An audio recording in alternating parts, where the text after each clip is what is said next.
జీవితంలో కొందరు రాజీ పడతారు, మరికొందరు రాజీ లేని పోరాటం చేస్తారు. రెండో కోవకు చెందినవారు ఉయ్యాలవాడ నరసింహారెడ్డి. ఎంతో శక్తివంతమైన బ్రిటిష్ సైన్యాన్ని ఎదిరించి ఆంగ్లేయుల దాస్తికాన్ని చీల్చి చెండాడి వీరమరణం పొందిన ధీశాలి ఆయన. స్వాతంత్ర యుద్ధానికి 10 ఏళ్ల ముందే ఆంగ్లేయులపై శమరశంఖం పూరించి తెలుగువారి పౌరుషాన్ని బ్రిటిషర్లకు రుచి చూపించారు. చరిత్ర పుటలో నిలిచిన ఆ మహానుభావుడి పోరాటంపై ఆజాదీ కా అమృత్ మహోత్సవ్ సందర్భంగా ప్రత్యేక కథనం. నరసింహారెడ్డి కర్నూలు జిల్లాలోని ఉయ్యాలవాడ మండలం రూబినగుడిలో జన్మించారు. ఆయనకు 3 భార్యలు ఉన్నట్లు చరిత్ర తెలియజేస్తోంది. మొదటి భార్య సిద్ధమ్మ, రెండవ భార్య పేరమ్మ, మూడవ భార్య ఓబలమ్మను పేర్కొంటారు. నరసింహారెడ్డి తండ్రి పెద్దమల్లారెడ్డి ఉయ్యాలవాడ పాలేగాడిగా పనిచేశాడు. తల్లి నీలమ్మ ఇళ్లను చక్కబెట్టేది. అలా నరసింహారెడ్డి జీవితం ఉయ్యాలవాడలో సాగింది. చిన్నప్పటి నుంచే నరసింహారెడ్డి ఆటపాటల్లో చురుగ్గా ఉండేవాడు. 1800 సంవత్సరం నాటికి రాయలసీమలోని 80 మంది పాలేగాళ్లలో నరసింహారెడ్డి కూడా ఒకరు. 1846 సంవత్సరంలో ఉయ్యాలవాడ నరసింహారెడ్డి ఆంగ్లేయులపై తిరుగుబాటు ప్రారంభించాడు.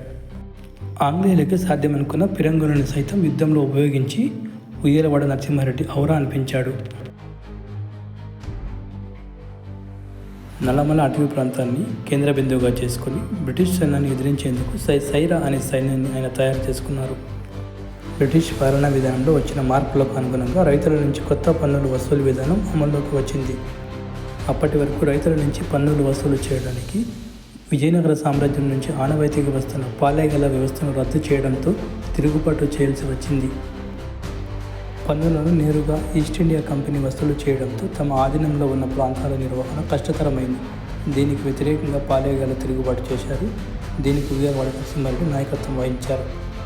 1847 ఫిబ్రవరి 22వ తేదీన ఉయ్యాలవాడ నరసింహారెడ్డిని కందు నది తీరంలో పేరుసోముల వద్ద బ్రిటిష్ సైనికులు బంధించి బహిరంగంగా ఉరితీశారు.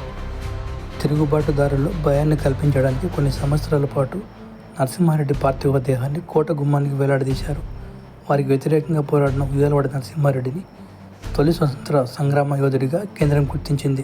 ప్రధానంగా ఉయ్యాలవాడ నరసింహారెడ్డి పోరాట ప్రతిమను గుర్తించి 2017 సంవత్సరంలో కేంద్ర ప్రభుత్వం ఆయన పేరు మీదుగా పోస్టల్ స్టాంపును విడుదల చేసింది.